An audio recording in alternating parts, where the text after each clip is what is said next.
ஹல்லேலூயா, ஸ்தோத்திரம். கர்த்தருடைய வார்த்தைக்கு நேராக நாம் செல்வோம். எத்தனை பேர் கர்த்தருடைய வார்த்தை கேட்பதற்கு ஆவலாக இருக்கிறீங்க? ஆமேன், ஸ்தோத்திரம். ஒரு ஜெபம் பண்ணுவோமா?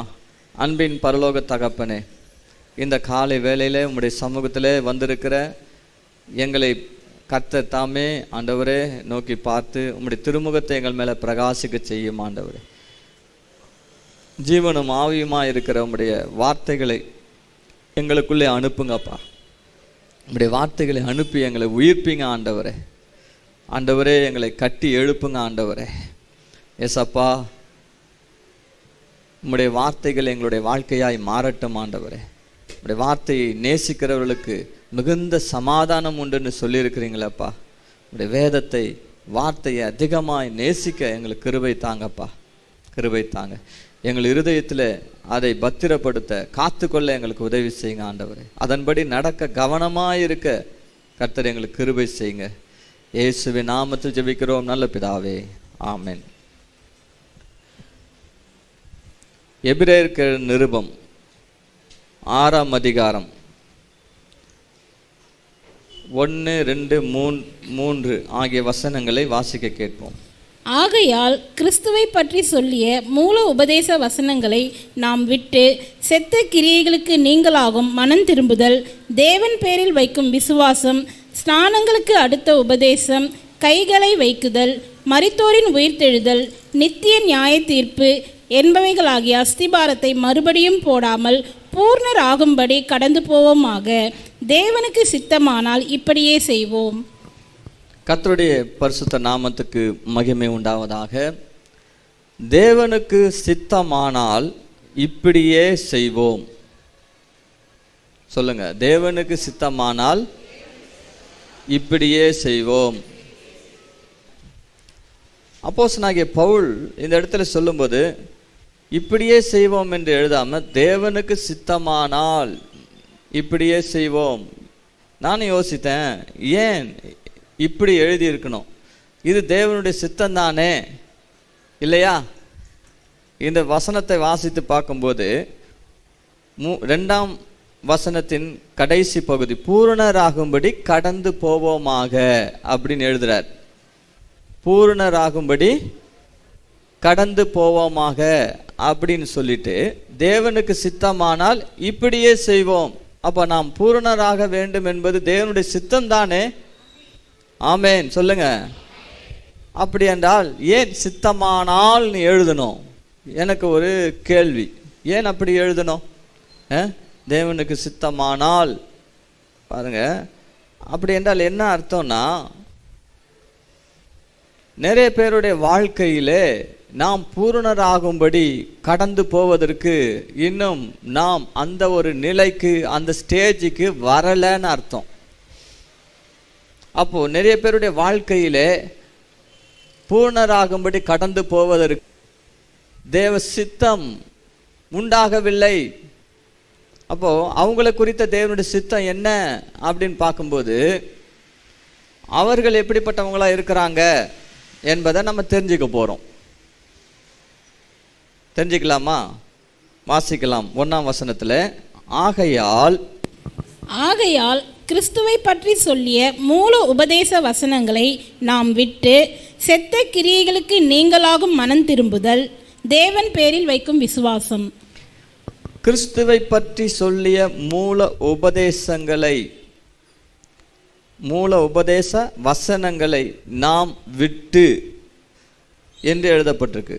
செத்த கிரியைகளுக்கு நீங்களாகும் மனம் திரும்புதல், தேவன் பேரில் வைக்கும் விசுவாசம், ஸ்நானங்களுக்கு அடுத்த உபதேசம், கைகளை வைக்குதல், மரித்தோரின் உயிர்த்தெழுதல், நித்திய நியாய தீர்ப்பு என்பவைகளாகிய அஸ்திபாரத்தை மறுபடியும் போடாமல். அப்படி என்றால் சிலருடைய வாழ்க்கையிலே இந்த அஸ்திபாரத்தை மறுபடியும் போட வேண்டியது தேவனுடைய சித்தமாக இருக்கிறது. சிலருடைய வாழ்க்கையில பூரணராகும்படி கடந்து போக வேண்டியது தேவனுடைய சித்தமாக இருக்கிறது. இப்போ புரிஞ்சுக்கிட்டீங்களா? அப்போ எல்லாருடைய வாழ்க்கையிலும் பூர்ணராகும்படி அவர்கள் கடந்து போய்விட முடியாது. அதுக்கு காரணம் என்னவென்றால், மறுபடியும் அவள் வாழ்க்கையிலே அஸ்திபாரத்தை போட வேண்டியது அவசியமாக இருக்கிறது. அப்போ சரியான ஒரு அஸ்திபாரம் போடப்படாமல் நாம் என்ன செய்ய முடியாது? பூரணத்துக்குள்ள கடந்து போக முடியாது. ஆகவே எனக்கு அருமையான தேவனுடைய ஜனமே, வசனம் சொல்லுகிறது, therefore living the principles of the doctrine of Christ, let us go on unto perfection. வசனம் என்ன சொல்லுதுன்னா, இந்த மூல உபதேசங்களை மறுபடியும் போட்டுக்கிட்டே இல்லாமல் இதை விட்டுட்டு பூர்ணராகும்படி நம்ம கடந்து போக வேண்டும் என்று வேதம் நமக்கு சொல்லுகிறது. எனக்கு அருமையான தேவனுடைய ஜனமே, இந்த இடத்துல பூர்ணராகும்படி என்ற வார்த்தையினுடைய அர்த்தம், அதாவது பர்ஃபெக்ஷன் என்றால் மெச்சூரிட்டி என்ற அர்த்தம். மெச்சூரிட்டி ஆவிக்குரிய வாழ்க்கையிலும் இங்கு வேதம் என்ன சொல்லுதுன்னா, நாம் அந்த பர்ஃபெக்ஷன், அதாவது மெச்சூரிட்டி அடையணும். மெச்சூரிட்டின்னு சொன்னால் வளர்ச்சி, growth, வளர்ச்சி. அது எப்படிப்பட்ட வளர்ச்சி? அங்கே நம்ம அந்த வளர்ச்சியை குறித்து அங்கே சொல்லும்போது அது ஒரு பூரண வளர்ச்சி. அதாவது the people who have grown up properly eat proper food. அதாவது ஒரு சரீரத்தில் நாம் சீராக ஒரு வளர்ச்சி பெற்றவர்கள் என்ன செய்ய முடியும்? எல்லா ஆகாரத்தையும் புசிக்க முடியுமா? ஒரு சீரான வளர்ச்சி இல்லைன்னா அவங்க எல்லா ஆகாரத்தையும் புசிக்க முடியாது. சரீரத்தில் நல்லா கவனிங்க, நாம் வளருகிறோம் இல்லையா? வளரும்போதே அந்த வளர்ச்சியில் ஒரு சீரான வளர்ச்சி இருக்கணுமா? சீரான வளர்ச்சி இருந்தால் என்ன செய்ய முடியும்?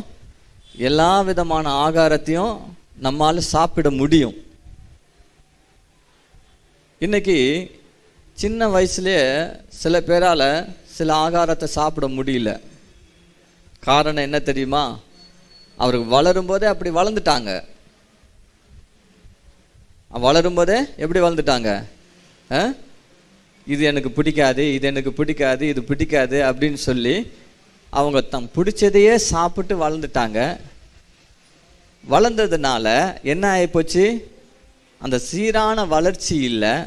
அதனால் அவர்கள் எல்லாவற்றையும் சாப்பிடக்கூடியவர்களாய் காணப்படவில்லை. உங்களுக்கு புரியுதுங்களா? மிலிட்ரியிலெல்லாம் சேர்ந்தால் கண்டிப்பாக என்ன பண்ணணும்? எல்லாத்தையும் சாப்பிட்டு ஆகணும். இது பிடிக்காது, இது பிடிக்காதுன்னு சொல்ல முடியாது. அவங்க ட்ரெயினாக பண்ணுவாங்க. அந்த மாதிரி எல்லாத்தையும் சாப்பிட்டா தான், அவங்க கொடுக்குற எல்லாவற்றையும் சாப்பிட்டா தான் என்ன செய்ய முடியும்? அவர்கள் கொடுக்குற அந்த பயிற்சி, கடினமான பயிற்சியை தாக்கு பிடிக்க முடியும். எப்பேற்பட்ட மழையிலையும் பனியிலையும் வெயிலிலும் அவங்க நிற்க முடியும். பல மணி நேரம் அந்த துப்பாக்கி, வெயிட்டான துப்பாக்கியை பிடிச்சிக்கிட்டு நிற்க முடியும். ஆகவே அதுக்கேற்ற மாதிரி ஆகாரத்தை அவங்க கொடுப்பாங்க. அவங்க கண்டிப்பாக அது எல்லாவற்றையும் சாப்பிட்டு தான் ஆகணும். அப்படி சாப்பிட்டுக்கிறபடினால அவங்களுக்கு ஒரு சீரான வளர்ச்சி அவர்களுக்கு உண்டாகுது. ஆனால் நாம் என்ன செய்கிறோன்னா, இது எனக்கு பிடிக்காது, இது எனக்கு பிடிக்காதுன்னு சொல்லி சில பேர் பாவக்காயே சாப்பிட மாட்டாங்க, சில பேருக்கு கீரையே பிடிக்காது இல்லையா? சில பேருக்கு இந்த காய்கறியே பிடிக்காது, ஆனால் அந்த கறி பிடிக்கும். அது இல்லாமல் சாப்பாடே கிடையாது. அப்போ இப்படி நம்மளுடைய வளர்ச்சி இருக்கும்போது நமக்கு சரீரத்தில் ஒரு சீரான வளர்ச்சி இருக்காது. ஆகவே எல்லாவற்றையும் நம்மால் சாப்பிட முடியாமல் போயிடுது. ஆவிக்குரிய வாழ்க்கையிலும் அப்படிதான். நாம் நமக்கு சாதகமான வசனத்தை மட்டும் எடுத்துக்கொண்டு அதன்படி நம்ம வாழ்கிறோம். நமக்கு சாதகமில்லாத வசனத்தை, அந்த கட்டளைகளை நம்ம விட்டு விடுகிறோம். இதெல்லாம் செய்ய முடியாதுப்பா, இதுக்கெல்லாம் கீழ்ப்படிய முடியாது, என்னால் என்ன முடியுமோ அதை மட்டும் செய்வேன் அப்படின்னு சொல்லிட்டு நம்ம செய்கிறபடினா ஆவிக்குரிய வாழ்க்கையில் ஒரு சீரான வளர்ச்சி இல்லாமல் போகிறது. அந்த சீரான வளர்ச்சி இல்லாததினால எல்லா ஆகாரத்தையும் நம்மால் ஜீர்ணிக்க முடியாமல் அல்லது சாப்பிட முடியாமல் இருக்குது. இப்படிப்பட்டவங்க என்னைக்காவது ஒரு நாள் அவங்க பலமான ஒரு ஆகாரத்தை சாப்பிட நேரிடும் போது அவங்களுக்கு வாந்தி தான் எடுக்கும். ஏன்னா அவங்களுக்கு அது சாப்பிட்டு பழக்கம் இல்லை, அது சாப்பிட்டு பழக்கம் இல்லை. எனக்கு அருமையான தேவனுடைய சனமே, அதுதான் இங்கே அருமையாக சொல், people who have grown up properly eat proper food. பாருங்கள், அவங்களால சரியான ஆகாரத்தை சாப்பிட முடியும், எல்லாவற்றையும் சாப்பிட முடியும். இன்றைக்கி சில பேர்னால இது சாப்பிட மாட்டேன், இதில் சுகர் இருக்குது, அதை சாப்பிட மாட்டேன், அதில் அதிகமாக கொலஸ்ட்ரால் இருக்குது, இது சாப்பிட மாட்டேன். காரணம் என்னென்னா, கவனிங்க, நாம் வளரும்போதே சீராக வளரவில்லை, சீரான ஆகாரத்தை நம்ம எடுத்துக்கொள்ளவில்லை, நமக்கு தேவையானதை பிடித்தமானதை மட்டும் எடுத்துக்கொண்டு பிடிக்காததெல்லாம் தள்ளிவிட்டோம். அதனால தான் இன்றைக்கி என்ன சொல்கிறாங்க அப்படின்னா, வெறும் அரிசியே சாப்பிட்னு இருக்காதீங்க, எல்லா தானியத்தையும் சேர்த்து சாப்பிட்ணும். சோளம், கம்பு, கேழ்வரகு, கோதுமை, அப்புறம் இந்த தானியங்கள். சில பேர் இதெல்லாம் பேர் கூட கேள்விப்பட்டிருக்கோம். கேழ்வரகா, நம்ம பிள்ளைங்க எப்படி இருக்கும் கேழ்வரகு பார்த்துக்கிறியா? உங்கள் மம்மி ஒரு காலம் கேழ்வரகு காமிச்சதே கிடையாதா? நம்ம கவனிங்க. அப்போ இதுதான், இதெல்லாம் தெரியாமல் இருக்குது. காரணம் என்ன அப்படின்னா, இந்த தானியங்கள்லாம் நம்ம சாப்பிட்டோம்னா நம்ம சீரான ஒரு வளர்ச்சி இருக்கும். என்ன செய்ய முடியும்னா, எப்படிப்பட்ட ஆகாரத்தையும் நம்ம சாப்பிட்டாலும் அது நமக்கு செட் ஆகிடும். இன்னொரு வசனம் எப்படியா சொல்லிடுது, solid food is for mature people. நல்ல திட்டமான ஆகாரம் நல்ல வளர்ந்தவங்களுக்கு தான் செட் ஆகும். உண்மை தானே அது, இல்லையா? அதாவது இந்த குழந்தைங்களுக்கெல்லாம் நல்லா இந்த கீரைலாம் நம்ம கொடுத்தோம்னா ஜீரணம் ஆகாது. அதே மாதிரி வயசானவங்களுக்கும் கீரை கொடுத்தா ஜீரணம் ஆகாது. ரெண்டு பேருக்கும் என்ன ஆச்சு, அவங்களுக்கு மிஷின் கெட்டு போச்சு, இவங்க மிஷின் இன்னும் டெவலப் ஆகலை. இதுதான் பிரச்சனை. பிறந்த குழந்தைக்கு போய் ஹார்லிக்ஸ் கொடுத்தா எப்படி இருக்கும்? வெறும் ஹார்லிக்ஸ் தான், தண்ணியாக தான் இருக்குது அப்படின்னு நம்ம கொடுக்குறோம். ஆனால் அந்த ஹார்லிக்ஸே அந்த குழந்தைக்கு எப்படியா இருக்குது, ரொம்ப ஹெவியாக இருக்குது, குழந்தை செத்து போகுது, இல்லையா? கொஞ்சம் யோசித்து பாருங்க.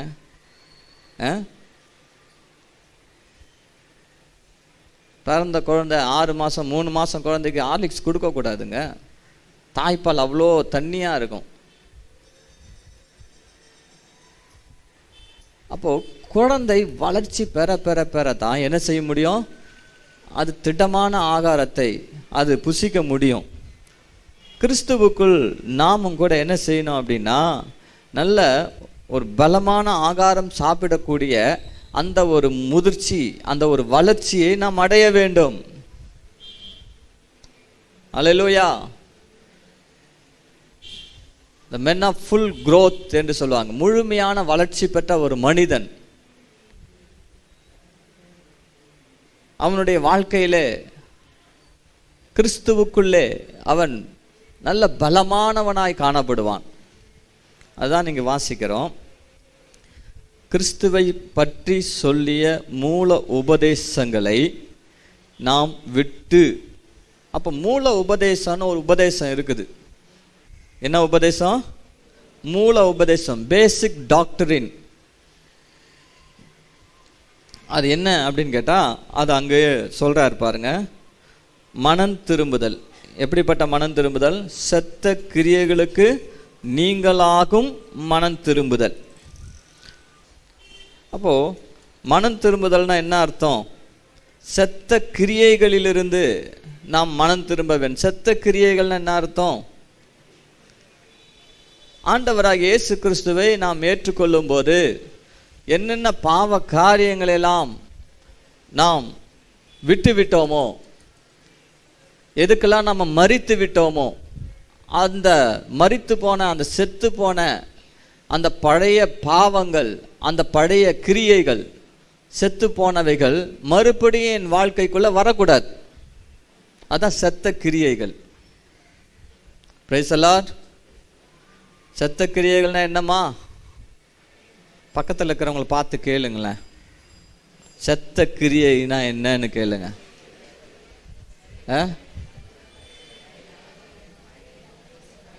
கேளுங்க, செத்த கிரியைனா என்னன்னு கேளுங்க. உனக்குள்ள இருக்குதான்னு கேளுங்க. இருக்குதா? செத்த கிரியை இருக்குதா? அப்படின்னா என்ன அர்த்தம்? இயேசுவை ஏற்றுக்கொள்ளும் போது எதுக்கெல்லாம் நான் மரித்து போனேனோ, என்னென்ன பாவ காரியத்துக்கெல்லாம் நான் மரித்து போனேனோ, அந்த பாவ காரியங்கள், அந்த பழைய பாவ கிரியைகள், பழைய மனுஷனுக்குரிய சுவாபங்கள், அதெல்லாம் செத்து போனவைகள். அந்த செத்த கிரியைகள் இன்னும் என் வாழ்க்கையில் இருக்கக்கூடாது. அது இருந்துச்சுன்னா நான் இன்னும் மனம் திரும்பணும்னு அர்த்தம். நான் இன்னும் மனம் திரும்பணும்னு அர்த்தம். அப்போ உங்களுக்கு நான் மனம் திரும்புதலை குறித்து போதிக்க வேண்டும். புரியுதுங்களா? மனம் திரும்புதலை குறித்து போதிக்கணும். செத்த கிரியைகள் என்று வேதம் நமக்கு தெளிவாய் சொல்லுகிறது. வாசிக்கலாமே. எபிரேயர் 9:14 நித்திய ஆவியினாலே தம்மை தாமே பழுதற்ற பலியாக தேவனுக்கு ஒப்பு கொடுத்த கிறிஸ்துவனுடைய ரத்தம் ஜீவனுள்ள தேவனுக்கு ஊழியம் செய்வதற்கு உங்கள் மனசாட்சியை செத்த கிரியைகளற சுத்திகரிப்பது எவ்வளவு நிச்சயம். பார்த்தீங்களா? இயேசு கிறிஸ்துவின் ரத்தம் அந்த செத்த கிரியைகளிலிருந்து நம்மளை முற்றிலுமாய் சுத்திகரிப்பது அதிக நிச்சயம் என்று எழுதப்பட்டிருக்கு. அப்போ ஆண்டவர் இயேசு கிறிஸ்துவனுடைய அந்த பழுதற்ற ரத்தம் நமக்காக ஒப்பு கொடுக்கப்பட்டிருக்கிறது. அந்த ரத்தம் நம்மை கழுவி சுத்திகரிக்கப்படுவதற்கு நம்மை நாம் ஒப்பு கொடுக்க வேண்டும். அல்லேலூயா. நாம் நம்மை ஒப்பு கொடுக்காத பட்சத்தில், நாம் மனம் திரும்பாத பட்சத்தில் நிச்சயமாக நாம் சுத்திகரிக்கப்பட முடியாது. அந்த செத்த கிரியைகள் நம்ம விட்டு நீங்காது. ஒரு செத்த கிரியை என்னை விட்டு எப்போ நீங்கும் அப்படின்னு கேட்டால், எப்போ நான் அதை விடுறேனோ, அதை விட்டு நான் திரும்புகிறேனோ, மறுபடியும் அந்த காரியத்தையே நான் செய்கிறேன் என்று சொன்னால் அதுக்கு பேர் மனம் திரும்பிட்டேன்னு அர்த்தம் கிடையாது. இன்னும் மனம் திரும்பல, அந்த செத்த கிரியை என் வாழ்க்கையில் இருக்குது. இன்றைக்கும் எத்தனை பேருடைய வாழ்க்கையில் அந்த செத்த கிரியைகள் அது இருக்குது பார்த்தீங்களா? அந்த செத்த கிரியைகள், அது எல்லாவற்றையும் நாம் விட்டுவிட வேண்டும். ஆகவே தான் நாம் இன்னும் பூர்ணராகும்படி, கடந்து போக முடியாதபடிக்கு இங்கேயே ஃபஸ்ட்டு ஸ்டேஜ்லேயே நிற்கிறோம். இந்த மூல உபதேசத்திலேயே நம்ம நிற்கிறோம். ஆண்டவருக்கு அவர் எழுதும் போது, தேவனுக்கு சித்தமானால் இப்படியே செய்வோம் அப்படின்னா எப்போ சித்தமாகும் தேவனுக்கு? நாம் எல்லாரும் இந்த மூல உபதேசங்களெல்லாம் கடந்து வரும்போது தான். இன்னும் இதையே நம்ம கடக்கலை, இதுலேயே தான் இருக்கிறோம், நம்ம இன்னும் வளரலை. நம்ம அடுத்தது என்ன சொல்லப்பட்டிருக்குது? தேவன் பேரில் வைக்கும் விசுவாசம். முதல்ல மனம் திரும்பணும், செத்த கிரியைகளை விட்டு மனம் திரும்பணும். ரெண்டாவது, தேவன் பேரில் வைக்கும் விசுவாசம். இது ஒரு டாக்டரின், இது ஒரு உபதேசம். நம்முடைய விசுவாசம் தேவன் பேரில் இருக்க வேண்டும். அல்லேலூயா. 1 பேதுரு புஸ்தகம் 1:9 வாசிப்போம். உங்கள் விசுவாசத்தின் பலனாகிய ஆத்தும ரட்சிப்பை அடைகிறீர்கள். விசுவாசத்தின் பலன் என்னன்னு கேட்டால் ஆத்தும ரட்சிப்பு. விசுவாசத்தின் பலன் என்ன?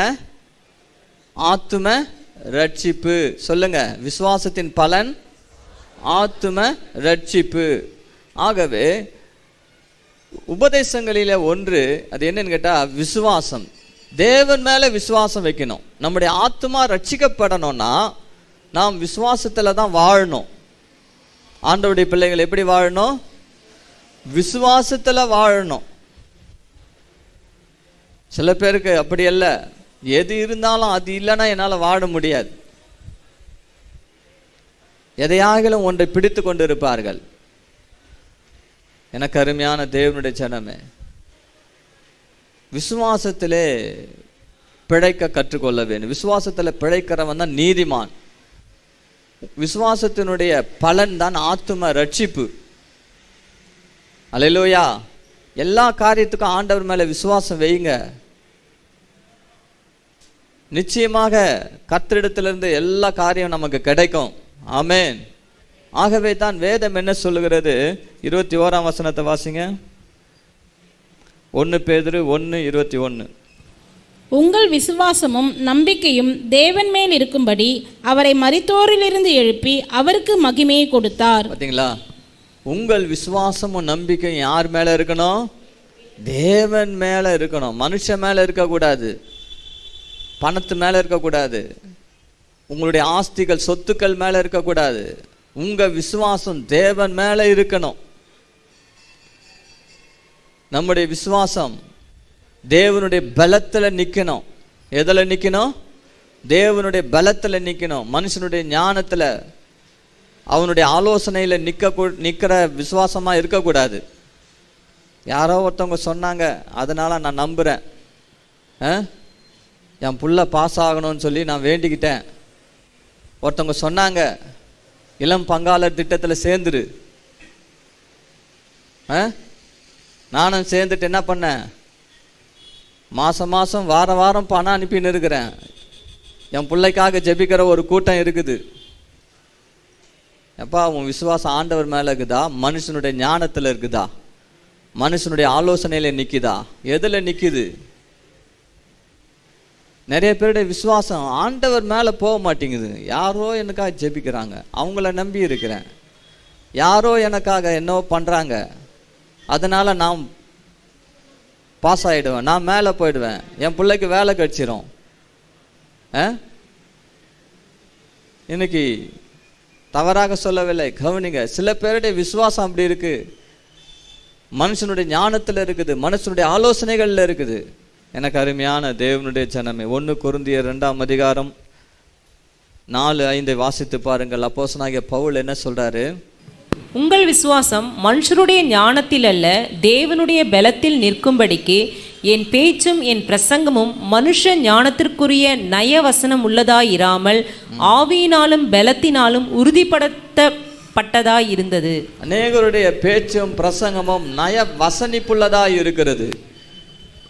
மனுஷனுடைய ஞானத்துல, மனுஷனுடைய பலத்துல அவங்களுடைய விசுவாசம் நிற்கத்தக்கதாக அவங்களை தன் பக்கமா இழுக்கிறார்கள். இதுல சேருங்க, இதுல பணம் கட்டுங்க, அதை பண்ணுங்க, இதை பண்ணுங்க, உங்களுக்காக நாங்க ஜெபிக்கிறோம், உங்க பிள்ளைங்க நல்லா இருப்பாங்க, வேலை கிடைக்கும், அப்படி இப்படின்னு சொல்லிட்டு அவர்கள் வேறு விதமாக ஆண்டவரை விசுவாசிக்கிறார்கள். ஆனால் அப்போஸ்தலனாகிய பவுல் என்ன சொல்றாருன்னா, உங்கள் விசுவாசம் எதில் இருக்கணுமா? தேவனுடைய பலத்தில் நிற்கணும். அல்லேலூயா. தேவனுடைய பலத்தில் நின்றுச்சுன்னா நிச்சயமாக உங்கள் விசுவாசம் ஒழிந்து போகாது. எந்த சூழ்நிலையிலும் உங்கள் விசுவாசம் சோதிக்கப்படும் போது அது ஒழிந்து போகாது. எனக்கு அருமையான தேவனுடைய ஜனமே, ஆண்டவர் மேலே விசுவாசம் வைக்கும்படியாகத்தான் வேதம் சொல்லுது, அவரை மரித்தோரிலிருந்து எழுப்பி என்ன செய்தார்? மகிமையான சிங்காசனத்தில் அவரை உட்கார வச்சிருக்கிறாராம். இயேசு உயிரோடு எழுப்பப்பட்டு அந்த சிங்காசனத்தில் உட்கார வைக்கப்பட்டிருக்கிற நோக்கம் என்ன தெரியுங்களா? உங்க விசுவாசமும் உங்க நம்பிக்கையும் அவர் மேல இருக்கும்படி. அல்லேலூயா. அவர் உயரத்தில் இருக்கிறாரு, உயர்ந்த ஸ்தானத்தில் இருக்கிறார், உங்களை ஆசீர்வதிக்கும்படியாக தான். யாரெல்லாம் அவரை விசுவாசிக்கிறாங்களோ, யாரெல்லாம் அவரை நம்புறாங்களோ, அவர் நேரடியாக அவர் வந்து ஆசீர்வதிப்பார். அல்லேலூயா. ஆகவே நம்முடைய வாழ்க்கையில் கவனிங்க, பணம் கொடுத்தா அந்த வேலை கிடைக்கும், இந்த வேலை கிடைக்கும், மனுஷனை நம்பாதீங்க. நான் சொல்லுகிறேன், எத்தனையோ பேர் மனுஷனை நம்பி மோசம் போனவர்கள் இருக்கிறாங்க. ஆண்டவர் மேலே நம்முடைய விசுவாசம் இருக்கட்டும். அதுக்கு தான் அவர் உயர்ந்த இடத்துல ஆண்டவர் பிதா அவரை உயிரோடு எழுப்பி அங்கே உட்கார வச்சிருக்கிறார். அந்த மகிமையான சிங்காசனத்தில் உட்கார வச்சிருக்கிறார். என்னுடைய விசுவாசம், ஏன் நம்பிக்கை அவர் மேலே இருக்கும்படியாக. அவரை நம்பாமல் எங்கேயோ கீழே இருக்கிற குப்பைமேட்டில் இருக்கிற ஒரு மனுஷனை நான் நம்பினேன்னா நான் எவ்வளோ பெரிய முட்டாள் இல்லையா? ஆகவே இந்த மூல உபதேசன்றது முதல்ல என்னன்னா, செத்த கிரியையிலிருந்து நம்ம மனம் திரும்பணும். ரெண்டாவது, நம்முடைய விசுவாசம் தேவன் பேரில் இருக்கணும். அது ஒரு டாக்டரின், இது ஒரு பெரிய உபதேசம். நான் சும்மா ஒரு 5 நிமிஷத்தில் உங்களுக்கு சொல்லி முடிக்கிறேன். அடுத்தது வேதம் என்ன சொல்லுது? ஸ்நானங்களுக்கு அடுத்த உபதேசம். ஸ்நானங்கள் என்று சொல்லப்பட்டிருக்கிறது. அல்லேலூயா. ஸ்நானங்கள், ஸ்நானம் என்று சொல்லப்படாமல் அது பன்மையில் ப்ளூரலில் சொல்லப்பட்டு ஸ்நானங்கள். அப்படி என்றால் ஸ்நானங்கள் என்று சொல்லும்போது தண்ணீர் முழுக்கை காட்டுகிறது. ரெண்டாவது, பரிசுத்தாவின் அபிஷேகத்தை காட்டுகிறது. முதலாவது தண்ணீரில் மூழ்கி எடுக்கிற அந்த ஸ்நானம், தண்ணீர் ஸ்நானத்தை குறிக்கிறது. ரெண்டாவது பரிசுத்த ஆவியின் அபிஷேகம். ஆகவே இந்த ஸ்நானங்கள், இன்னும் வேதத்தில் வேற ஒரு ஸ்நானமும் இருக்கிறது. கிறிஸ்துவுக்கென்று இரத்த சாட்சியாய் மரிக்கிற அந்த ஒரு ஸ்நானமும் இருக்கிறது. இந்த ஸ்நானங்களை பற்றிய உபதேசம் இருக்கிறது வேதத்தில். தண்ணியில் மூழ்கி ஞானஸ்தானம் எடுக்கிறோமே, ஞானஸ்தானத்தின் போது என்ன நடக்குது? ஏன் நான் ஞானஸ்தானம் எடுக்கணும்? ஞானஸ்தானம் எடுத்த பிறகு நான் எப்படி இருக்கணும்? இதெல்லாம் நம்ம தெரிஞ்சுக்கணும். பாருங்க, நிறைய பேருக்கு தெரியவே தெரியாது. ஞானஸ்தானம் எடுத்துட்டோம், சரி எடுத்துட்டீங்க, ஞானஸ்தானம்னா என்னன்னு தெரிஞ்சாவது நம்ம வாழலாம் இல்லையா? ஞானஸ்தானம் என்பது தேவனோடு செய்யும் நல்மனசாட்சியின் உடன்படிக்கையாக இருக்கிறதுன்னு எழுதப்பட்டிருக்கிறது. தெரியாமல் ஏதோ எடுத்துட்டேன், சரி ஆண்டவரோடு நம்ம நல்மனசாட்சியின் உடன்படிக்கையை நம்ம செய்து இருக்கிறோம் வேதம் சொல்லுது. அப்போ நான் எப்படி இருக்கணும்? அந்த உடன்படிக்கையை காத்துக்கொள்ளணும் இல்லையா? உடன்படிக்கை காத்துக்கொள்ளணும்னா நான் எப்படி இருக்கணும்? உடன்படிக்கை செய்யும்போது நல் மனசாட்சியோடு இருந்தேன். எப்போ என் நல் மனசாட்சி என்னை விட்டு போகுதோ அப்போவே இந்த உடன்படிக்கை உடையுது. பார்த்தீங்களா? இங்கேயே அவுட் ஆயிடுறேன். கொஞ்சம் யோசித்து பாருங்க. அப்போ ஸ்நானங்களை பற்றி உபதேசம் இருக்கிறது. ஞானஸ்தானம் என்பது என்ன? அவரோடு கூட மரித்து, அவரோடு கூட அடக்கம் பண்ணப்பட்டு, அவரோடு கூட நம்ம எழுந்திருக்கிறோம். டெத், பரியல் அண்ட் ரெசரக்ஷன், இந்த 3 காரியத்தோடு தேவனோடு நம்ம இணைகிறோம். நம்மளை இணைக்குது, இயேசுவின் மரணத்தோடு இணைக்குது, அவருடைய உயிர்த்தெழுதலின் சாயலோடு இணைக்குது அந்த ஞானஸ்தானம் என்பது. இந்த சத்தியெல்லாம் ஒன்றும் தெரியாமல் தெரிஞ்சிக்காம நம்ம இருக்கிறதுனால நம்ம வளர முடியாது. என்ன செய்ய முடியாது? வளர முடியாது. வேதம் சொல்லுது, பூரணர் ஆகும்படி கடந்து போவோம். நாம் வளரணும், கிறிஸ்துவுக்குள் வளர வேண்டும். அல்லேலூயா.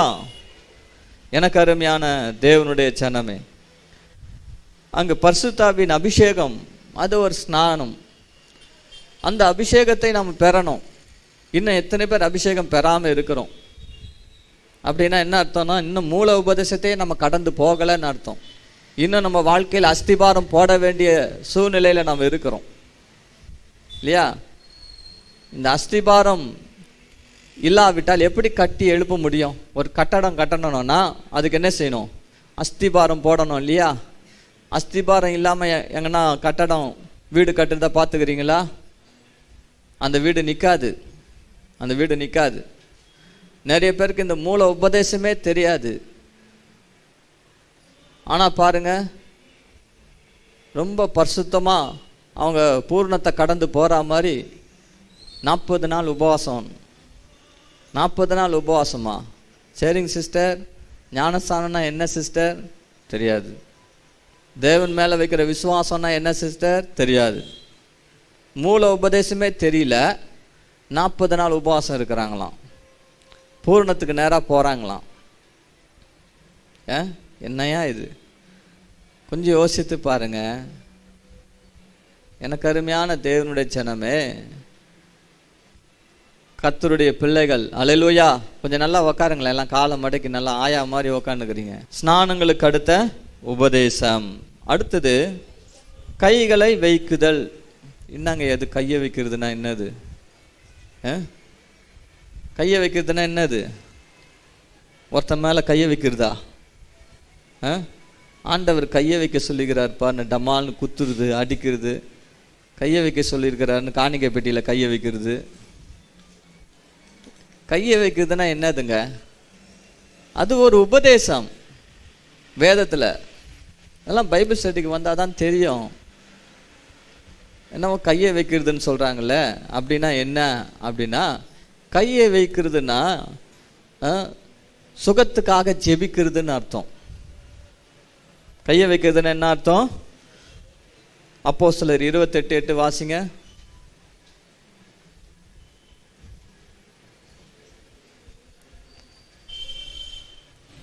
புபிலியனுடைய தகப்பன் ஜுரத்தினாலும் இரத்த பேதியினாலும் வருத்தப்பட்டு கிடந்தான். பவுல் அவனிடத்திற்கு போய் ஜெபம் பண்ணி அவன் மேல் கைகளை வைத்து அவனை குணமாக்கினான். பார்த்தீங்களா? அவன் மேல கையை வச்சு குணமாக்கினார். இதுதான் கையை வைக்கிறதுன்னு என்ன அர்த்தம்? குணமாக்குறதுன்னு அர்த்தம். அதாவது பவுல் போயிருந்த கப்பல் என்ன ஆச்சுன்னா, பயங்கரமான புயலை சந்திச்சு கப்பல் உடஞ்சி எல்லாம் தூள் தூளாகி அவங்கவுங்க அந்த ஒரு படகுனுடைய ஒரு கட்டையெல்லாம் பிடிச்சிக்கிட்டு அப்படியே உயிர் தப்பி ஒரு மெலித்தா என்ற தீவுக்கு கரை ஒதுங்கிடுறாங்க. அந்த தீவில் போனால் ஒரு சம்பவமே நடக்குது. கட்சியில் அந்த தீவினுடைய முதலாளி ஒருத்தர் இருக்கிறார். அவர் பேர் என்ன பேர்? பூபிலி. சரி, பேர் சொல்லுங்க. பூபிலி. அவங்க அப்பாவுக்கு பயங்கரமான அது என்னது, இது இரத்த பேதி, வாந்தி, இரத்த பேதி, ஜுரம் வேற. நம்ம ஊர்லாம் வந்துச்சுன்னா ஓரம் கட்டிடுவாங்க, இருக்காத போ போ.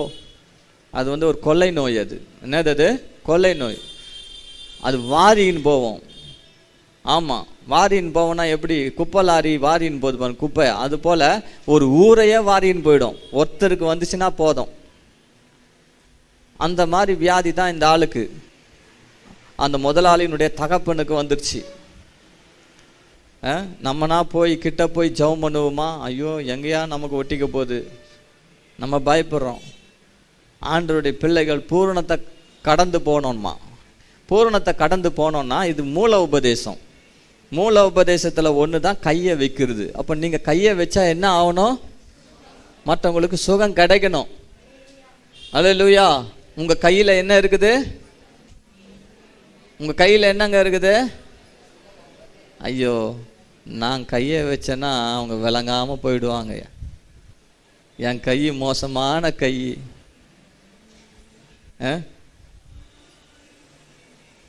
உங்கள் கைகளை கழுவி சுத்திகரியுங்கள். கரை படிந்த ஒரு கைகளாக இருக்குது நம்முடைய கைகள். அபிஷேகப்படணும். கர்த்தருடைய வல்லமை புறப்பட்டு செல்லணும். என்ன செய்யணும்? கர்த்தருடைய வல்லமை புறப்பட்டு போகணும். அதனால்தான் அப்போஸ்தலனாகிய பவுல் சொல்றாரு, ஒருத்தர் மேலேயும் என்ன செய்யாத, சீக்கிரமா அவசரப்பட்டு கையை வச்சிராத. மற்றவர்கள் செய்யும் பாவங்களுக்கும் உடன்படாத. மற்றவங்க செய்யற பாவத்துக்கு உடன்படாத. உன்னை சுத்தவானாக காத்துக்கொள். உன்னை சுத்தவானாக காத்துக்கொள். அப்படின்னா என்னையா அர்த்தம்? வேதம் தீமோத்தேயுக்கு சொல்றாரு. 1 தீமோத்தேயு 5:22 வாசிப்போம். ஒருவன் மேலும் சீக்கிரமாய் கைகளை வையாதே, மற்றவர்கள் செய்யும் பாவங்களுக்கும் உடன்படாதே, உன்னை சுத்தவானாக காத்துக்கொள். இளம் ஊழியக்காரருக்கு சொல்றாரு. அவரு என்ன சொல்றாருன்னா, ஒருத்தர் மேலும் சீக்கிரமா கையை வச்சிடாத, அவசரப்பட்டு சீக்கிரமா கையை வச்சிடாத. இப்போ ஸ்தேவான் வராரு ஜெபம் பண்றதுக்கு. நான் என்ன பண்ணணும்? ஸ்தேவானை பார்க்கணும், உத்து பார்க்கணும். ஆண்டவரே கையை வச்சு ஜெபம் பண்ணலாமா வேணாவா அப்படின்னு. ஆவியானவர் ஏவுவார். பரவாயில்லப்பா வச்சு ஜெபம் பண்ணு. என்ன பண்ணுவேன்? கையை வச்சு ஜெபம் பண்ணுவேன். சில நேரத்தில் சொல்வார், இவங்க மேலே கையை வைக்காத அப்படின்வார், இவங்க மேலே கையை வைக்காத அப்படின்வார். ஆனால் நீங்கள் என்ன நினச்சிக்குவீங்க, அவங்க மேலே கையை வச்சாரு, எங்கள் மேலே கையை வைக்கலையே, இது என்னது, நீங்கள் தப்பாக தான் நினச்சிக்குவீங்க. அப்படி தானே? கையை வச்சா எல்லார் மேலேயும் கையை வைக்கணும். நமக்கு ஒரு கெட்ட பழக்கம் இருக்குது, எல்லார் கையிலையும் தலையை விடுவோம். எந்த ஊழியக்காரர் வந்தாலும் எல்லார்கிட்டையும் தலையை விட்டுருவோம். அந்த மாதிரி செய்யாதீங்க. பாருங்க, கையை வைக்கிறதுனா என்ன தெரியுமா, இந்த டிரான்ஸ்மிட்டிங் ஆஃப் காட்ஸ் பவர்னு சொல்லுவாங்க. அதாவது நமக்குள்ள இருக்கிற தேவனுடைய வல்லமை அவங்களுக்குள்ள கடத்துவது, கடந்து போக வைப்பது. அப்படி இல்லாவிட்டால் அவங்களுக்குள்ள இருக்கிற வல்லமை நமக்குள்ள வந்துடும். ஒன்று இங்கிருந்து அங்கே போனோம், அப்படி இல்லைன்னா அங்கிருந்து இங்கே வரணும். ரெண்டில் எதனா ஒன்று நடக்கணும் கையை வச்சா. இப்போ புரியுதுங்களா? கையை வைக்கிறது சாதாரணமான காரியம் நினச்சிக்காதீங்க. இப்படி கையை வைக்கும்போது உங்களுக்குள்ள நீங்கள் நல்ல அபிஷேகத்தில் வல்லமையாக நிரம்பி இருந்தீங்கன்னா என்ன நடக்கும், அந்த வல்லமை போய் அந்த பொல்லாத கிரியை அழிக்கும். அப்படி இல்லாவிட்டால் நீங்கள் ரொம்ப வீக்காக இருந்தீங்கன்னா என்ன ஆகும், அவன் என்ன பாவத்தை செஞ்சுட்டு வந்திருக்கிறானோ தெரியல, அந்த விபச்சார ஆவி, வேசிதன ஆவி, அந்த கள்ள ஆவி, ஏதோ ஒரு ஆவி, நாசமாக போன ஆவி, அது என்ன ஆகும்னு கேட்டால் அப்படி கையை வைக்கும்போது அது இப்படி வந்து இறங்கிடும். இறங்கிச்சுன்னா என்ன ஆகும், அவன் செஞ்ச பாவம் என்ன ஆகும், அவனுடைய பாவத்துக்கு நம்மளும் உடன்பட வேண்டியதாக இருக்கும். எப்படி அது, நமக்கு கட்ட கட்ட எண்ணமாக வரும், வேற என்னென்னவோ சிந்தையாக வரும். எப்பரா வந்துச்சு இது, எப்பரா இது, நம்ம நல்லா தானே இருந்தோம். இப்போ புரியுதா உங்களுக்கு விஷயம்? அப்போது இது என்னன்னா, இது ஒரு மூல உபதேசம். முதல்ல கையை வைக்கிறது என்பது உபதேசம். அதை எல்லாரும் நம்ம கர்த்தருடைய பிள்ளைகள் அந்த கையை வச்சு ஜெபித்து அந்த சத்துருவை மேற்கொள்ளக்கூடிய அந்த வல்லமையை நம்ம பெறணும். அந்த உபதேசத்தை கடந்து வரணும். இதெல்லாம் கடந்து வந்தால் தான் பூரணராக முடியும். இது ஒரு அஸ்திபாரம்னு வேதம் சொல்லுது. கையை வைக்கிறது சுகம் அளிக்கிறதுக்காக கையை வைக்கிறோம். ரெண்டாவது கையை வைக்கிறது, நீங்கள் பார்த்தீங்கன்னா அப்போஸ்தலர்கள் எல்லாம் என்ன செஞ்சாங்க, கையை வச்சு ஜெபம் பண்ணாங்களாம். ஜெபம் பண்ணும்போது பரிசுத்த ஆவியின் வரம் ஜனங்களுக்கு கிடைச்சது. அப்போஸ்தலர் 8:14 வாசிங்க.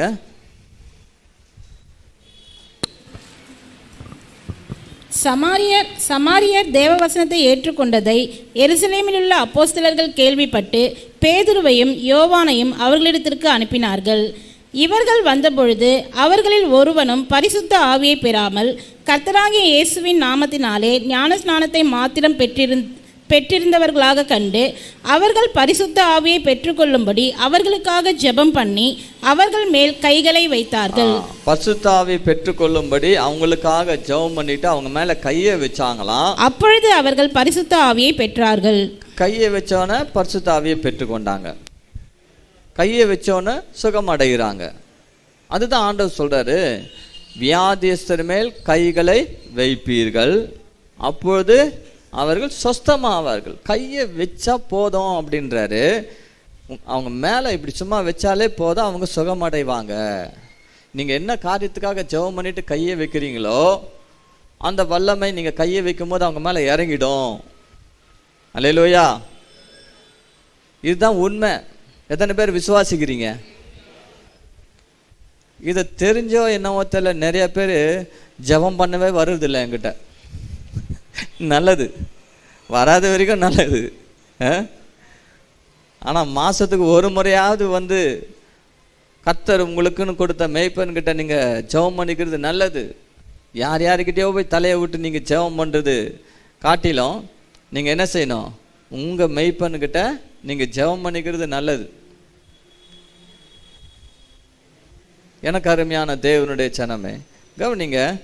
அடுத்தது இங்கே வேதம் சொல்லுது, 1 தீமோத்தேயின் புஸ்தகம் 4:14 வாசிங்க. மூப்பராகிய சங்கத்தார் உன்மேல் கைகளை வைத்தபோது தீர்க்க தரிசனத்தினால் உனக்கு அளிக்கப்பட்ட வரத்தை பற்றி அசதியாயிராதே. 2 தீமோத்தேயு 1:6 வாசிங்க. இது நிமித்தமாக நான் உன்மேல் என் கைகளை வைத்ததினால் உனக்கு உண்டான தேவ வரத்தை நீ அனல் மூட்டி எழுப்பிவிடும்படி உனக்கு நினைப்பூட்டுகிறேன். இப்போ கவனிங்க, ஊழியக்காரன் என்ன ஜெபம் பண்ணி ஒரு முக்கியமான ஒரு ஊழியத்துக்கு அவங்களுக்கு தேவையான கிருபைக்காகவோ வரத்துக்காகவோ ஜெபம் பண்ணுறாங்க. ஜெபம் பண்ணி கையை வச்சாங்கன்னா அங்கே என்ன நடக்குதா, அந்த வரம் அவங்களுக்குள்ள வந்து இறங்கிருது. எத்தனை பேர் விசுவாசிக்கிறீங்க இதை? நிறைய பேருக்கு இது தெரியாது பாருங்க. எத்தனையோ முறை நம்ம ஜெபம் பண்ணி இருக்கிறோம், எத்தனையோ முறை ஊழியக்காரர்கள் ஆசீர்வாதங்களை வாக்குத்தத்தங்களை சொல்லி ஜெபம் பண்ணி இருக்கிறாங்க. ஆனால் அந்த நேரம் தான் நம்ம கேட்குறோமோ இல்லையோ தெரில. சில பேர் வந்து பாருங்களேன், நம்ம ஜெபம் பண்ணும்போது இப்படி கையை வச்சு ஜெபம் பண்ணாலே நம்ம ஒரு பக்கம் ஜெபம் பண்ணும்போது நம்ம குதிப்பாங்க. அப்படி குதிக்கக்கூடாது. அமைதியாக இருந்து ஊழியக்காரன் என்ன ஜெபம் பண்ணுறான்னு கேட்கணும். ஏன் அப்படின்னு கேட்டால், அவங்க என்ன சொல்லி ஜெபம் பண்ணுறாங்களோ அந்த வரம் அந்த கிருபை நமக்குள்ளே உண்டாகிறது. இது தெரியாமல் நம்ம ஒரு பக்கம் கத்தி நம்ம பக்கம் தோத்தணும் சொல்லி எல்லாத்தையும் ஆத்திரத்தில் விட்டுடுறோம் நம்ம. கவனிங்க, அதை தான் தீமோத்தேயுக்கு சொல்கிறாரு. வாசிப்போம்,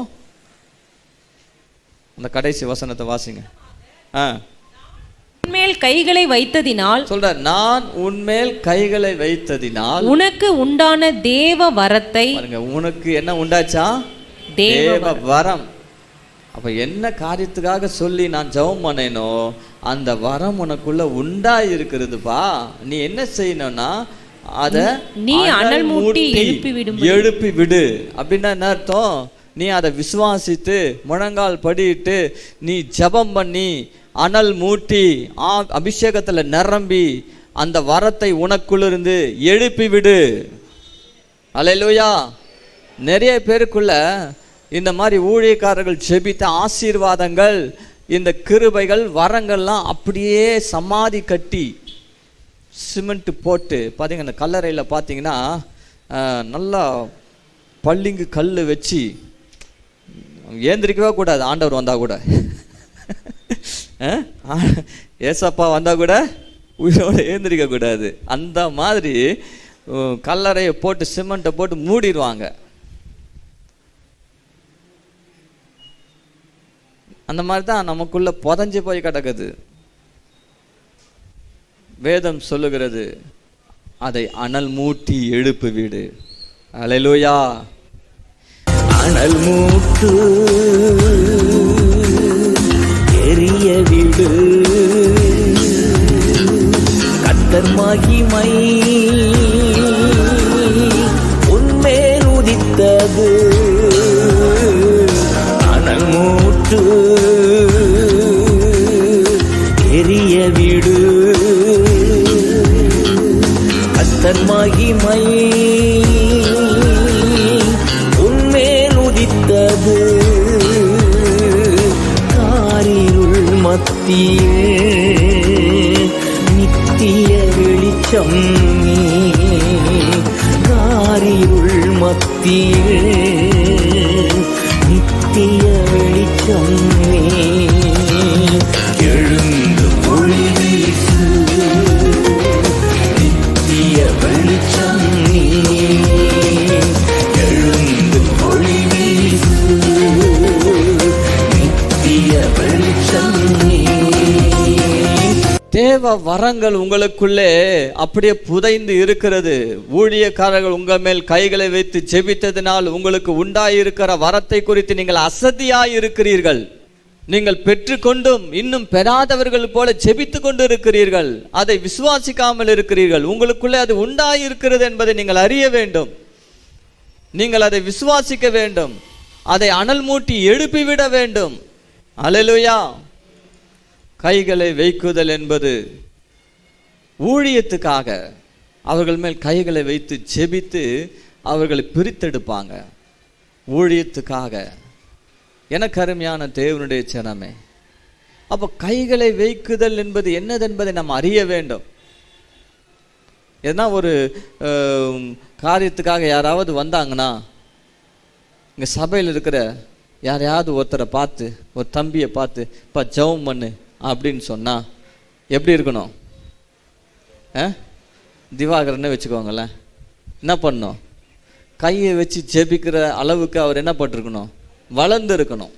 ஸ்தோத்திரம், அல்லேலூயா.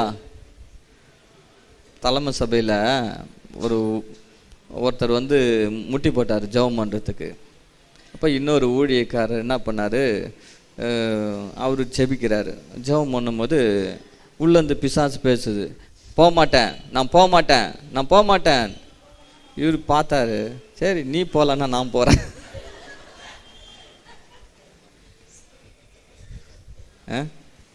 ஏன்னா எதுக்காக சொல்கிறேன் அப்படின்னா, கவனிங்க, இந்த கையில் வல்லமை இருக்கிறது. அல்லேலூயா. அபிஷேகம் பெற்ற தேவ ஊழியர்கள் நீங்கள் ஆசாரியர்கள். தேவன் உங்களை தெரிந்து கொள்ளும் போதே ராஜாக்களாய் ஆசாரியர்களாய் தெரிந்து கொண்டிருக்கிறார். அல்லேலூயா. அந்த பரம அழைப்பில் உங்களுக்கு பங்கு இருக்கிறது இல்லையா? போன வாரம் நீங்கள் செய்தி கேட்டீங்க. அப்போஸ்தலரும் பிரதான ஆசாரியருமாய் இருக்கிற அவரை நீங்கள் கவனித்து பாருங்கள். அந்த ஊழியத்தில் நமக்கு பங்கு இருக்கிறது. நாம் அப்போஸ்தலர்களாக இல்லாமல் இருக்கலாம், ஆனால் அப்போஸ்தல ஊழியத்தில் உங்களுக்கும் எனக்கும் பங்கு இருக்கிறது. அல்லேலூயா. ஆண்டவர் அந்த அப்போஸ்தல ஊழியத்துக்குரிய எல்லா அதிகாரத்தையும் அபிஷேகத்தையும் வல்லமையும் நம்ம எல்லாருக்கும் தருகிறார். அல்லேலூயா. அப்போ நம்ம வளரணும். என்ன செய்யணும்? வளரணும். அடுத்தது என்ன சொல்லப்பட்டிருக்குது? மரித்தோரின் உயிர்த்தெழுதல் என்று வேதம் சொல்லுது. மரித்தோரின் உயிர்த்தெழுதல். இன்னைக்கு அநேகருக்குள்ள ஒரு விசுவாசம் இல்லை. நான் செத்து போனேன்னா பரலோகம் போவேனா? எனக்கு அருமையான தேவனுடைய ஜனமே, வேதம் என்ன சொல்லுகிறது? இயேசு கிறிஸ்து மரித்த பிறகு எழுந்தார் என்று நாம் விசுவாசிக்கிறோம். ஆகவே அவரை எழுப்பினவர் அவரை கொண்டு என்னையும் என்ன செய்வார்? நிச்சயமாக எழுப்புவார். அல்லேலூயா. இந்த உயிர்த்தெழுதலை நாம் உறுதியாக நம்ப வேண்டும், விசுவாசிக்க வேண்டும். ஆண்டவர் இயேசு உயிர் தெழாமல் போய்விட்டால் நாம் அவர் மேலே வைத்திருக்க விசுவாசம் எல்லாம் வீணாய் போயிருக்கும். அவர் உயிரோடு எழுந்ததினாலே நாமும் என்ன செய்வோம்? உயிரோடு எழும்புவோம். மரணத்திலிருந்து நமக்கு ஜெயம் உண்டு என்று தெளிவாக அங்கு வேதம் சொல்லுகிறது. இதை குறித்து தான் அப்போஸ்தலனாகிய பவுல் அத்தேனே பட்டணத்தில் அங்கே பிரசங்கம் பண்றார். இயேசு கிறிஸ்துனுடைய உயிர்த்தெழுதலை குறித்து பலமாக சாட்சி கொடுக்கிறார். அப்போஸ்தலர்கள் எல்லாம் பாருங்க, அவர்கள் இயேசு கிறிஸ்துனுடைய உயிர்த்தெழுதலை குறித்து பலமாய் சாட்சி கொடுத்தார்கள் என்று வேதம் சொல்லுது. ஏனென்றால் நம்முடைய முழு விசுவாசமே அவருடைய உயிர்த்தெழுதலில் தான் இருக்கிறது. அல்லேலூயா. ஆகவே ஞானஸ்தானம் எடுக்கும் போதே அந்த உயிர்த்தெழுதலின் சாயலில் நான் இணைக்கப்பட்டு விடுகிறேன். ஆகவே நான் கிறிஸ்துவுக்குள் மரிக்கும் போது நிச்சயமாக கிறிஸ்துவுக்குள் எனக்கு என்ன உண்டு? உயிர்த்தெழுதல் உண்டு. இந்த ஒரு ஆழமான நம்பிக்கை, விசுவாசம் நமக்கு வேணும். இதெல்லாம் சேர்த்து தான் மூல உபதேசம். இதுதான் ஒரு கிறிஸ்தவர்களுக்கு அஸ்திபாரம். இந்த அஸ்திபாரத்தை நம்ம கடந்து வந்தால்தான் என்ன செய்ய முடியும்? பூர்ணராகும்படி கடந்து போக முடியும். அதை குறித்து சொல்லணும்னா நிறைய வசனங்கள் இருக்கு. கர்த்தர் சித்தமானால் அடுத்த வாரம் நம்ம பார்க்கலாம். அல்லேலூயா. ஆகவே எனக்கு அருமையான தேவனுடைய ஜனமே, கண்களை மூடுவோமா? ஸ்தோத்திரம். இந்த மூல உபதேசத்தில் முதலாவது நாம் என்ன செய்யணும்? பலப்பட வேண்டும். எத்தனையோ விஷயம் நமக்கு தெரியாமல் இருக்கு பாருங்க. மூல உபதேசம்னா என்னன்னே தெரியாது, அதில் என்னென்ன காரியங்கள் அடங்கி இருக்குதுன்னே தெரியாது. இந்த பேசிக், இந்த மூல உபதேசத்திலே நம்ம பலப்படாமல் இன்னும் வளராமல் இருக்கிறோம். இதையே நம்மால் ஜீர்ணிக்க முடியல. இதை இன்னும் ஆழமாக உபதேசம் பண்ணா அப்போ நம்ம இன்னும் எந்த அளவுக்கு வளராமல் ஒரு வளர்ச்சியற்ற நிலையில் பாலை குடிக்கிற குழந்தைகளைப் போல இருக்கிறோம் என்று பாருங்க. அதைத்தான் அப்போஸ்தலனாகிய பவுல் சொல்றாரு. அந்த முந்தின அதிகாரத்துல நீங்க பார்த்தீங்கன்னா 5ஆம் அதிகாரத்துல, எபிரேயர் 5ஆம் அதிகாரத்துல அந்த கடைசி பகுதியில் வாசிக்கும் போது பால் உண்கிறவன் குழந்தையா இருக்கிறபடியினால் நீதியின் வசனத்தில் பழக்கமில்லாதவனா இருக்கிறான். பலமான ஆகாரமானது நன்மை தீமை இன்னதென்று பயிற்சியினால் பகுத்தறியத்தக்கதாக முயற்சி செய்யும் ஞானேந்திரியங்களை உடையவர்கள் ஆகிய பூரண வயதுள்ளவர்களுக்கே தகும். பூரண வயதுள்ளவர்களுக்கே தகும். அதாவது ஞானந்தெரியங்களை உடைய பூரண வயதுள்ளவர்களுக்கு. ஞானந்தெரியத்தை உடையவங்கன்னா நன்மை தீமை இன்னதென்று அவங்களால வகையறுக்க முடியும். அப்போ நல்லது எது கெட்டது எதுன்னு நாம் அறியக்கூடாதபடிக்கு அந்த அளவுக்கு வளர்ச்சி பெறாதவர்களாக இருக்கிறோமே வாழ்க்கையில. எது நல்லதுன்னு தெரியல, எது கெட்டதுன்னு தெரியல. யாருக்கு தெரியுமா? அந்த வளர்ச்சி பெற்றவர்கள், பூரண வயதுள்ளவர்களுக்கு தான் அது தகும் என்று எழுதப்பட்டிருக்கு. நாம் வளரணும். எத்தனை பேர் உங்களில் இன்னும் நாம் வளரணும்னு நீங்க விரும்புறீங்களோ? இன்னைக்கு முழங்கால் படிட்டு ஒப்பு கொடுங்க. ஆண்டவரே, இதுவரையிலும் நான் ஆண்டவரே அறிய வேண்டிய விதமாக எதையும் நான் அறியாமல் இருக்கிறேன். எவ்வளோ விஷயங்கள் எனக்கு தெரியாமல் இருக்குதுப்பா. அந்த மூல உபதேசமே தெரியாமல் இருக்கு. என் வாழ்க்கையில் இந்த அஸ்திபாரம், மூல உபதேசமாகிய இந்த அஸ்திபாரமே இன்னும் சரியாக போடாமல் இருக்கிறேன்ப்பா. ஆகவே தான் என் கிறிஸ்துவ வாழ்க்கை ஆட்டம் கொடுத்துட்டு இருக்குது. நான் உமக்குள்ளே கட்டப்பட முடியாமல் வளராமல் இருக்கிறேன். ஆண்டவரே அப்பா, ஆண்டவரே என்னை மன்னிங்க. இன்னைக்கு என்னை ஒப்பு கொடுக்குறேன்ப்பா, என்னை ஒப்பு கொடுக்குறேன். ஆண்டவரே, இந்த அஸ்திபாரம் எனக்கு வேணும். இந்த அஸ்திபாரம், மூல உபதேசமாகிய அஸ்திபாரம் எனக்கு வேணும். இதில் நாம் வளரணும், இதில் நாம் பலப்படணும். ஆண்டவரே ஒப்பு கொடுப்போம்மா. இனி நான் வேதத்தை அறியாமல் இருக்க மாட்டேன். ஓ, எனக்கு கிடைக்கிற நல்ல வாய்ப்புகளை நான் பயன்படுத்திக்குவேன். ஓ, இன்னும் உமக்குள்ளே நான் பலப்படுவேன், ஆவியில பலப்படுவேன், இன்னும் அதிகமாக நான் ஜெபிப்பேன். ஒப்பு கொடுங்க, ஒப்பு கொடுங்க. ஓ ஸ்தோத்திரம். இனி நான் குழந்தையா இருக்க மாட்டேன், இனி குழந்தையா இருக்க மாட்டேன். ஹல்லேலூயா. சீரான வளர்ச்சி எனக்கு வேணும்பா. ஆண்டவரே ஸ்தோத்திரம், ஸ்தோத்திரம், ஸ்தோத்திரம். ஹல்லேலூயா, ஸ்தோத்திரம். ஆவிக்குரிய வாழ்க்கையில நான் ஆரோக்கியமா இருக்க விரும்புகிறேன் ஆண்டவரே. ஓ ஸ்தோத்திரம், ஸ்தோத்திரம். நன்மை எது தீமை எது என்பதை ஆண்டவரே நான் பகுத்தறியக்கூடிய அந்த ஒரு வளர்ச்சியை அடைய நான் விரும்புகிறேன் ஆண்டவரே.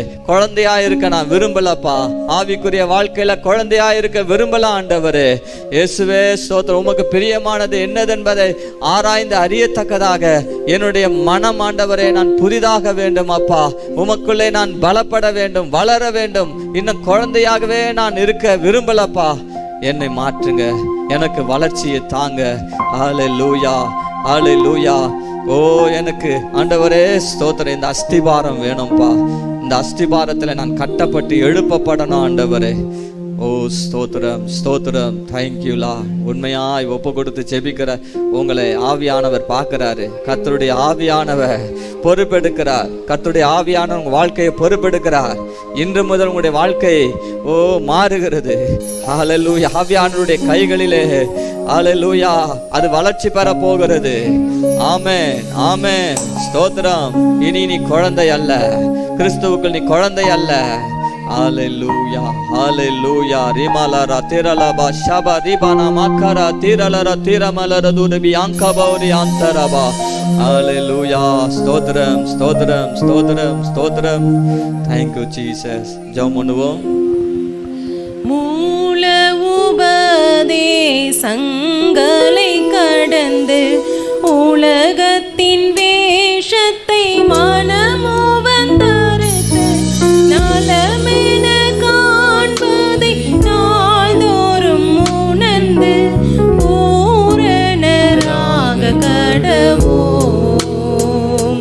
இயேசுவின் சிந்தையை தரிப்போம். நேசமோடவர் அன்பில் கரிவோம். இயேசுவின் சிந்தையை தரிப்போம். அன்பின் பிதாவே, நன்றியோடு துதிக்கிறோம், ஸ்தோத்திரிக்கிறோம் ஐயா. இந்த நாளிலும் கர்த்தர் ஆண்டவரே எங்களோடு கூட பேசி நம்முடைய ஆவிக்குரிய சத்தியங்களுக்காக நாங்கள் நன்றி செலுத்துகிறோம். நாங்களும் கூட ஆண்டவரே இந்த மூல உபதேசங்களில் ஆண்டவரப்பா ஸ்தோத்திரம் ஸ்தோத்திரம் ஐயா, நாங்கள் பலப்படும்படியா எங்களை ஒப்பு கொடுக்கிறோம் ஐயா. சத்தியத்தை அறிந்தும் அறியாதவர்கள் போல நாங்கள் வாழாதபடிக்கு ஆண்டவரே இயேசுவே ஸ்தோத்திரம் ஸ்தோத்திரம் ஸ்தோத்திரம் ஐயா, பலமான ஆகாரத்தை உண்ணத்தக்கவர்களான அந்த பூரண வளர்ச்சி எங்களிடத்திலே காணப்படட்டும் அப்பா.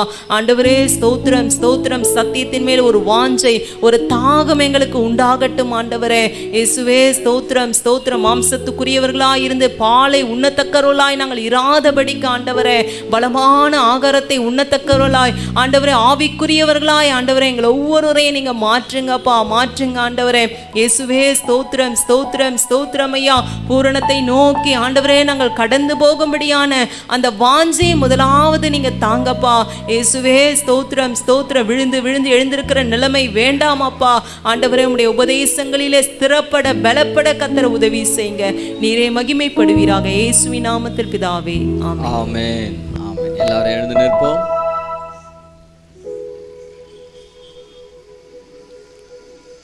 ஸ்தோத்திரம். கர்த்தர் நம்மோடு பேசின கிருபையில வார்த்தைகளுக்காக கரங்களை உயர்த்தி கர்த்தரை ஸ்தோத்திரம் பண்ணுவோம். ஸ்தோத்திரம் ஸ்தோத்திரம் ஸ்தோத்திரம் ஸ்தோத்திரம் ஸ்தோத்திரம் ஸ்தோத்திரம் ஸ்தோத்திரம். பூரணத்துக்கு கடந்து போகும்படியாக கர்த்தர் இனி ஒரு நாட்களிலே அதுக்கேற்ற ஒரு நல்ல வளர்ச்சியை கர்த்தர் நமக்கு தரப்போகிறார். கர்த்தருக்கு சித்தமானால் இப்படியே செய்வோம். ஆமென். அல்லேலூயா. கரங்களை உயர்த்தி கர்த்தரை ஸ்தோத்திரம் பண்ணுவோம். ஸ்தோத்திரம் ஸ்தோத்திரம் ஸ்தோத்திரம் ஸ்தோத்திரம். பிதாவாகிய தேவனை ஸ்தோத்திரம் பண்ணுவோம். ஸ்தோத்திரம் ஸ்தோத்திரம் ஸ்தோத்திரம். கர்த்தராகிய இயேசு கிறிஸ்துவை ஸ்தோத்திரம் பண்ணுவோம். ஸ்தோத்திரம் ஸ்தோத்திரம். பரிசுத்த ஆவியாகிய தேவனை ஸ்தோத்திரம் பண்ணுவோம். ஸ்தோத்திரம் ஸ்தோத்திரம் ஸ்தோத்திரம் ஸ்தோத்திரம் ஸ்தோத்திரம். என் ஆத்துமாவே கர்த்தரை ஸ்தோத்திரி, முழு உள்ளமே அவருடைய பரிசுத்த நாமத்தை ஸ்தோத்திரி. என் ஆத்துமாவே கர்த்தரை ஸ்தோத்திரி, அவர் செய்த சகல உபகாரங்களையும் மறவாதே. ஆமென் ஆமென். நம்முடைய கர்த்தராகிய இயேசு கிறிஸ்துவின் கிருபையும் பிதாவாகிய தேவனுடைய அன்பும் பரிசுத்த ஆவியானவருடைய ஐக்கியமும் இங்கே வந்திருக்க நம்ம எல்லாரோடும் உலகத்தில் இருக்கிற எல்லா பரிசுத்தவான்களோடும் கூட கர்த்தருடைய வருகை மட்டும் அவரை முகமுகமாய் தரிசிக்கும் நாள் வரையிலும் இருப்பதாக. Amen amen. God bless you. கர்த்தர் உங்களை ஆஸ்வதிப்பார். ஒரு முக்கியமான அறிவிப்பு கவனிங்கள். திருவிருந்து